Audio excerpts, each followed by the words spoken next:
I look at crypto not as coins or tokens. I look at it all as software. It's productivity software. The projects that are going to last and be here, a decade away from now are ones that actually solve problems. So let's give an example. I'm an investor in Polygon. I'm a very fortunate guy. I'm able to call up the leaders of these projects and these teams, and they return my call, and I ask to meet them anywhere in the world. In this case, we met in Dubai with the Polygon team. I'm an investor in software engineers. I always have been. I've been in the software industry for 20 years. They're very, very strong. And their mandate, what they decided to do is to try and reduce the cost by sitting on top of Ethereum and aggregating transactions. So the gas fees are a fraction of what they would be if you're doing one at a time. I thought that was a brilliant strategy, and I made an investment in Polygon. The same with Solana, the same with Ethereum, the same with, HBAR. All of these are software, and they all have different attributes. If you're investing in, for example, in Google or in Microsoft, what are you investing in? You're investing in software. Why wouldn't you invest in crypto? It's software too. And in the case of crypto, just take, for example, Circle and USDC. USDC takes a lot of pressure and reduces fees in all kinds of different ways. And in the case of staking, gives you some kind of yield against inflation. So all of this to me is just software engineering, and I have a broad portfolio. I'm very familiar with the engineers involved in each of these projects. I support them. I'm an advocate for it. And the regulator is, in my view, going to eventually support these initiatives because of the tremendous economic enhancement and productivity they provide for the underlying economy. And as far as the US regulator is concerned, they have the opportunity to lead the globe in policy, whether it be stablecoin, whether it be Bitcoin, whatever it's going to be. And I don't think they want to give up that opportunity. They just want to get it right. And those of us that are waiting for their decisions are very optimistic, because you can look at this two ways. You can say, okay, the regulators are getting in the way of growth. That's one way to look at it. I don't look at it that way. I look at it saying, when the US regulator makes its policy, the floodgates of institutional and sovereign wealth are going to pour into these crypto assets. And I want to be well positioned before that happens. I don't know when it's going to occur. It's not a matter of if, it's a matter of when. And I'm very optimistic that they will take the lead and provide policy for global regulators. That's what I believe. In individual tokens and coins and chains, I've got 33 different positions, wide range of diversity. I look at this the same way I look at managing an equity portfolio. Never more than 5% in any one name, never more than 20% in any one sector. So in that theory, that mandate means that I can go up to 20% in crypto. Right now, I'm just over 10, about 10.7. But I've also made equity bets. For example, I have an investment in WonderFi, a Canadian company that is democratizing DeFi. So they're launching their product in January. They've been working on it for over 2 years. One of the biggest challenges for the individual, like my daughter or my son, who want to do staking and remain compliant with tax authorities, depending on what jurisdiction they're in, is it's very complicated to actually do it. If you have $14,000 in your bank account and you decide that you'd like to stake some of it, WonderFi is working very hard to make that very easy to do. And that's one of my investments, because I think cryptocurrencies are not just for the crypto elite. There's a huge demand within the population to solve for the fact that interest rates are so low. So just on staking alone, that's a huge opportunity.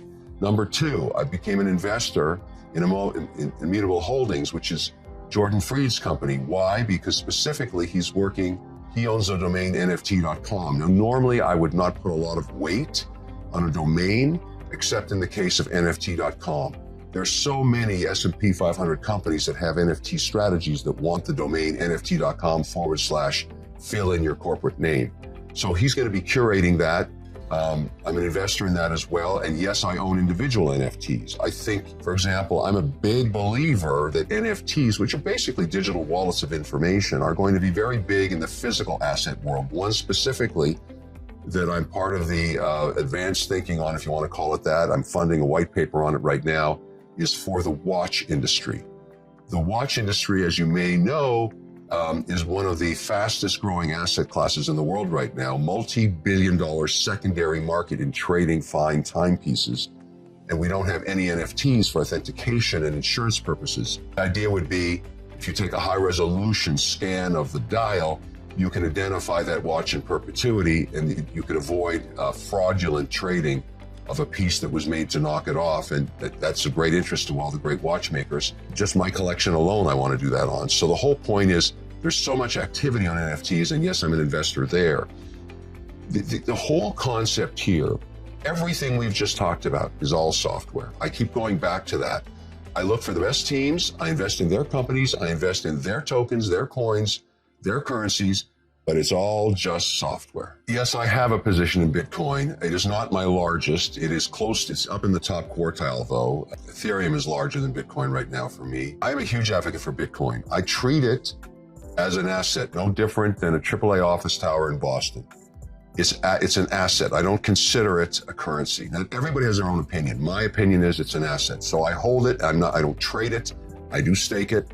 But the point is, I'm not selling my Bitcoin. The challenge I have with Bitcoin, and the whole industry has this challenge, is we've got to deal with these ESG issues.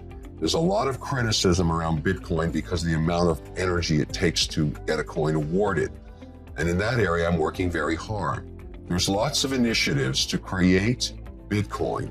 And I'm not saying we're bifurcating the Bitcoin market, that one coin's different than the other, but if I'm a sovereign institution, and I work with lots of sovereign institutions, because I'm in the indexing business, they would like to fund Bitcoin mining where they keep their own awarded coins, knowing with 100% certainty that they mine them in an ethical and efficient, sustainable manner.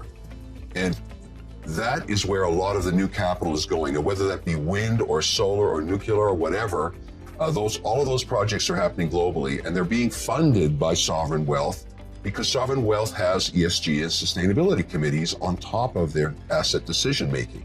So the next generation of coins awarded are probably going to be held in perpetuity on balance sheets of companies that are funded to make them sustainable.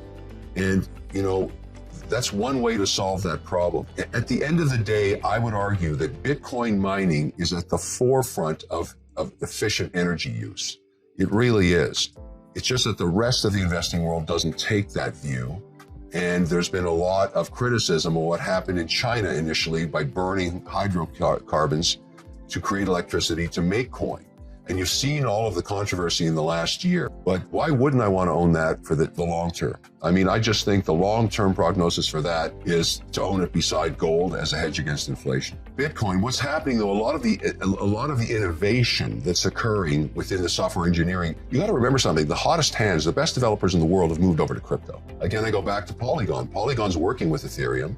They're working with it to make it more efficient. And so, I look at my Polygon investment as a quasi-Ethereum investment because what they're doing is aggregating transactions.